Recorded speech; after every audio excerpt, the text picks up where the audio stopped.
Let's talk about separation of powers. We have this massive administrative state, this fourth branch of government within the executive branch. The executive branch does more legislating than the legislative branch. And they're pushing out 3,000, 4,000 laws, regulations every year. Isn't there a law that Congress passed itself, the REINS Act, that empowers itself to do something about this? Well, that should be one of the singular priorities of this new Congress and of this new administration, is reining in the out-of-control regulatory state. The REINS Act would require Congress to approve any regulation that would have an impact of greater than $100 million on the economy.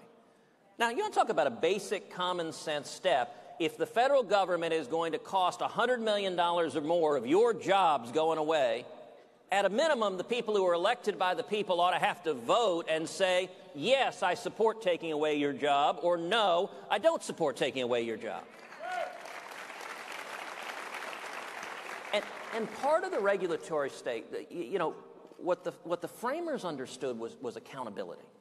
I mean, the Constitution is brilliant for accountability, for posing factions against each other to fight amongst themselves in government, which protects our liberty, but also in ensuring that decision-making is made by those that the people can hold accountable. The regulatory state now lets politicians wipe their hands and say, hey, it's not my fault. It just came from these bureaucrats who work for nobody and are accountable to nobody.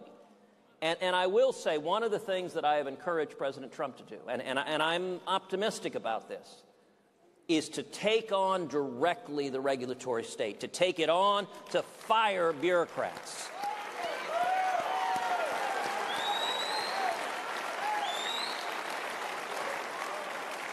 And what I've encouraged President Trump and Attorney General Jeff Sessions, and by the way, let me just repeat that again, Attorney General Jeff Sessions.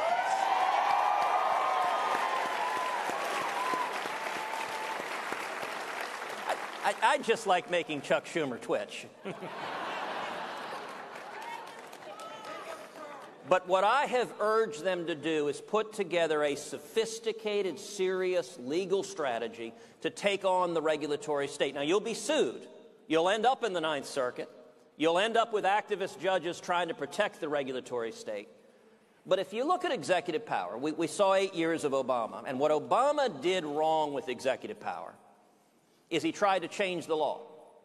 He tried to ignore the law, and under the Constitution, Article 1, all legislative authority is vested in Congress, and the president doesn't have the authority to change the law or ignore the law, and that's what Obama tried to do. But under Article 2, all executive power is vested in one president of the United States. The regulatory state is Congress's efforts to undermine the president's authority.